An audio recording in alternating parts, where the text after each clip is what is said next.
faculty, staff and students, members of the media, ladies and gentlemen. As Governor of the State of West Bengal and Rector of this university, I deem it as an honor to be associated with the centenary celebrations of the Foundation Day of Vishwa Bharati. It is a great privilege to be present on this auspicious and momentous occasion. It is gratifying that our worthy Prime Minister Narendra Modi ji in a while will be setting the tone of this day and the year to follow. Today we stand on the cusp of centenary of the foundation of Vishwa Bharati, an institution of national importance on way to becoming a global icon in the field. The occasion reminds us that Gurudev Tagore envisioned Bharat as a powerhouse of progress and learning. Gurudev Thought's capsule and manifest the sublimity of ethos of learning. His resolve and foundational contributions, as also the visionary leadership of the Prime Minister of the country, would surely fructify into Bharat regaining its status as Vishwa Guru. The new national education policy, rightly acclaimed and hailed as a game changer, is in a varied ways influenced by Gurudev's emphasis on learning. Qualitative and significant shift from usual learning to emphasis on holistic education is a key factor of this policy. It rightly lays greater emphasis on independent thinking and creative impulses.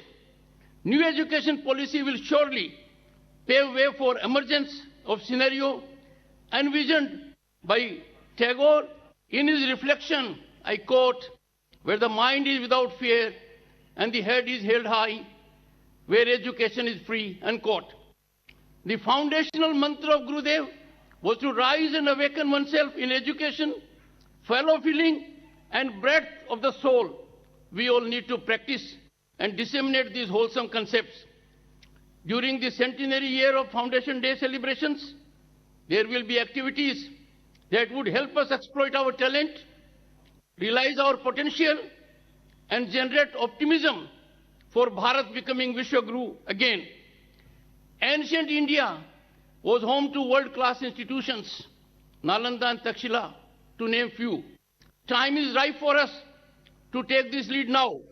Vishwa Bharati Foundation Day centenary celebrations will surely generate vibes that will directionally catalyze this wholesome scenario. It is in this spirit that we stand here together to celebrate the founding of this great institution.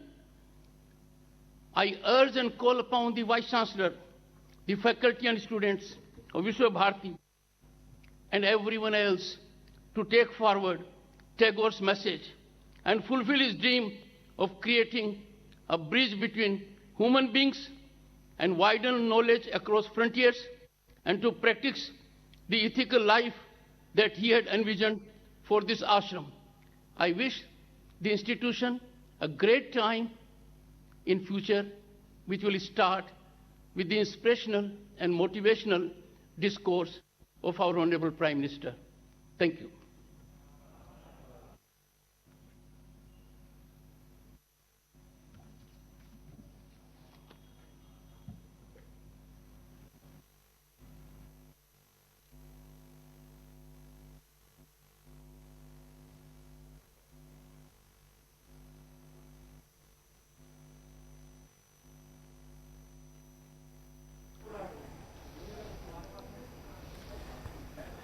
नमस्कार।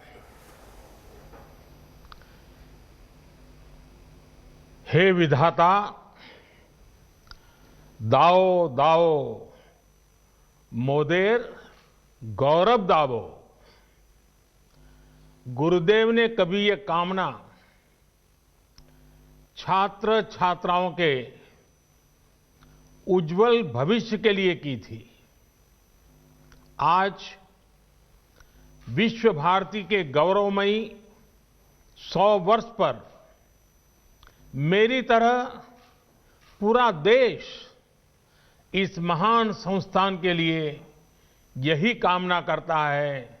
हे विधाता, दाओ दाओ मोदे गौरव दाओ।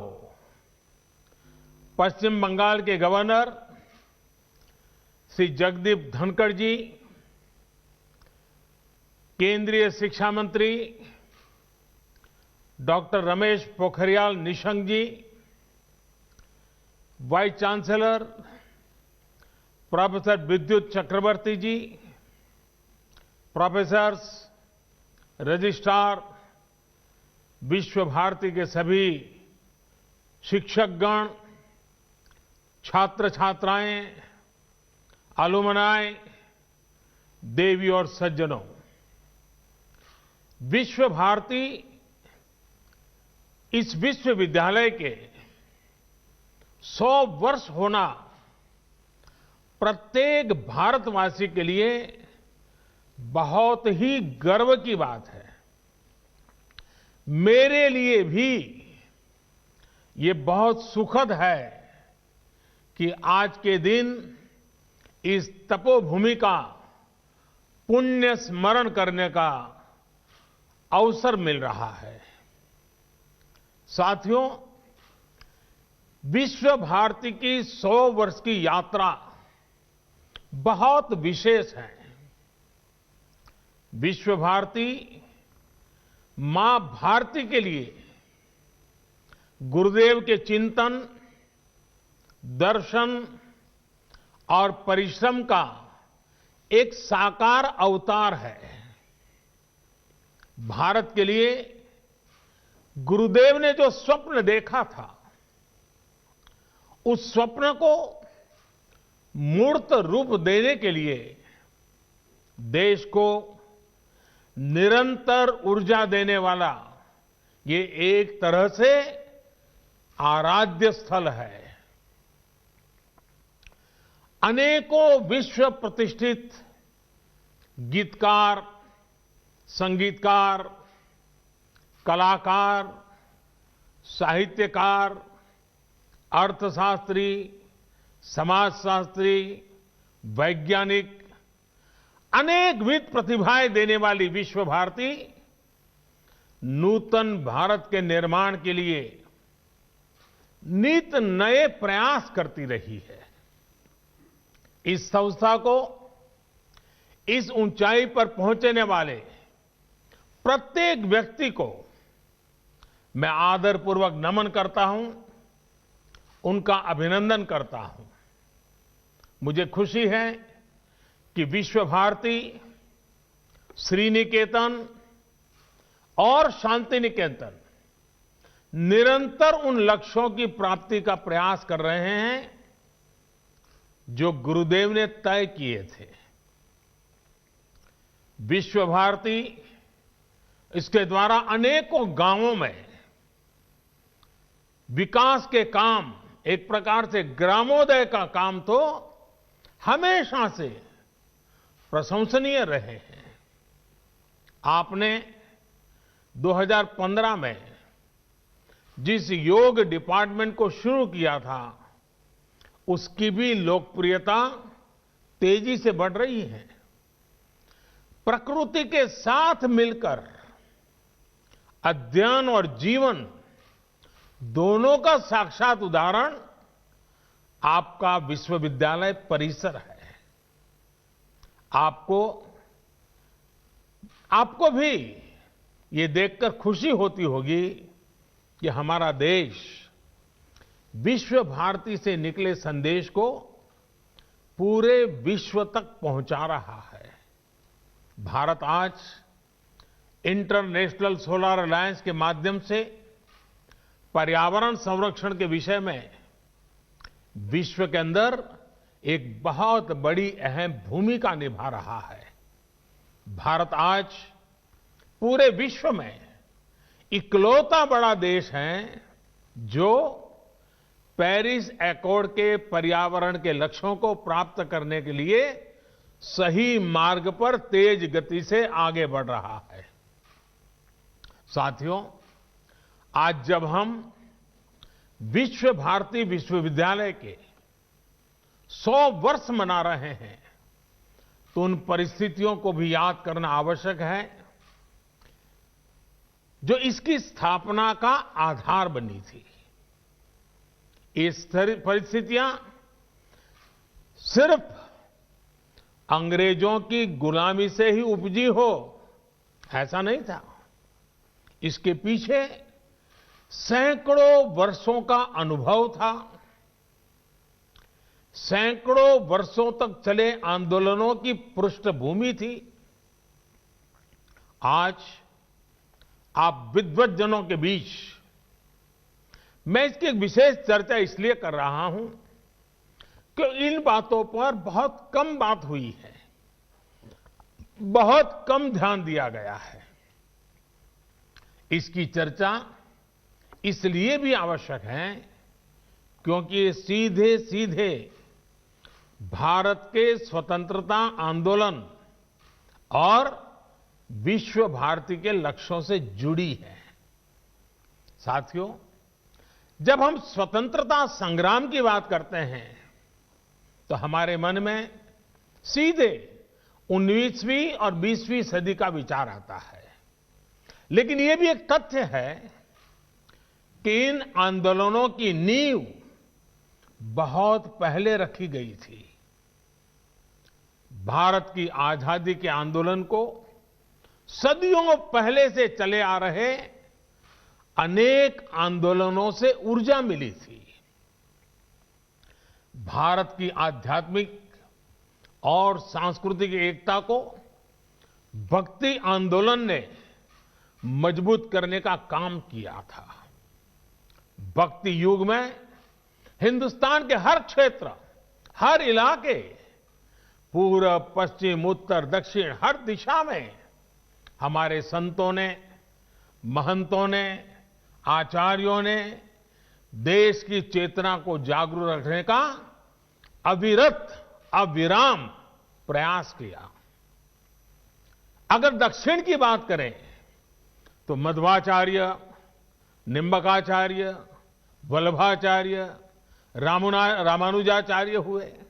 अगर पश्चिम की तरफ नजर करें तो मीराबाई, एकनाथ, तुकाराम, रामदास, नरसिंह मेहता। अगर उत्तर की तरफ नजर करें तो संत रामानंद, कबीरदास, गोस्वामी तुलसीदास, सूरदास, गुरु नानक देव, संत रैदास, अनगिनत महापुरुष। पूर्व की तरफ देखें, इतने सारे नाम हैं। चैतन्य महाप्रभु और श्रीमद शंकरदेव जैसे संतों के विचारों से समाज को ऊर्जा मिलती रही। भक्ति काल के इसी खंड में रसखान, सूरदास, मलिक मोहम्मद जायसी, केशवदास, विद्यापति, न जाने कितने महान व्यक्तित्व हुए जिन्होंने अपनी रचनाओं को और रचनाओं से समाज को सुधारने का भी, आगे बढ़ने का भी और प्रगति का मार्ग दिखाया। भक्ति काल में इन पुण्य आत्माओं ने जन जन के भीतर एकता के साथ खड़े होने का जज्बा पैदा किया। इसके कारण ये आंदोलन हर क्षेत्रीय सीमा से बाहर निकलकर भारत के कोने कोने में पहुंचा। हर पंथ, हर वर्ग, हर जाति के लोग भक्ति के अधिष्ठान पर स्वाभिमान और सांस्कृतिक धरोहर के लिए खड़े हो गए। भक्ति आंदोलन का वो डोर और भक्ति आंदोलन वो डोर थी जिसने सदियों से संघर्षरत भारत को सामूहिक चेतना और आत्मविश्वास से भर दिया। साथियों, भक्ति का ये विषय तब तक आगे नहीं बढ़ सकता जब तक महान काली भक्त श्री रामकृष्ण परमहंस जी की चर्चा न हो। वो महान संत जिनके कारण भारत को स्वामी विवेकानंद मिले। स्वामी विवेकानंद भक्ति, ज्ञान और कर्म तीनों को अपने में समाये हुए थे। उन्होंने भक्ति का दायरा बढ़ाते हुए हर व्यक्ति में दिव्यता को देखना शुरू किया। उन्होंने व्यक्ति और संस्थान के निर्माण पर बल देते हुए कर्म को भी अभिव्यक्ति दी, प्रेरणा दी। साथियों, भक्ति आंदोलन के सैकड़ों वर्षों के कालखंड के साथ साथ देश में कर्म आंदोलन भी चला। सदियों से भारत के लोग गुलामी और साम्राज्यवाद से लड़ रहे थे।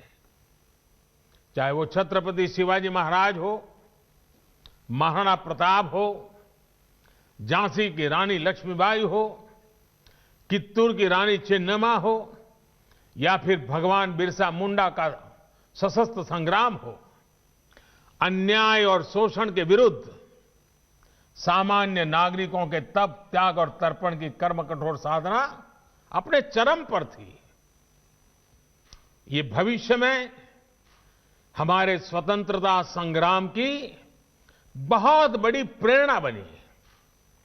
साथियों, जब भक्ति और कर्म की धाराएं पूर्वहार थी, तो उसके साथ साथ ज्ञान की सरिता का ये नूतन त्रिवेणी संगम आजादी के आंदोलन की चेतना बन गया था। आजादी की ललक में भाव भक्ति की प्रेरणा भरपूर थी।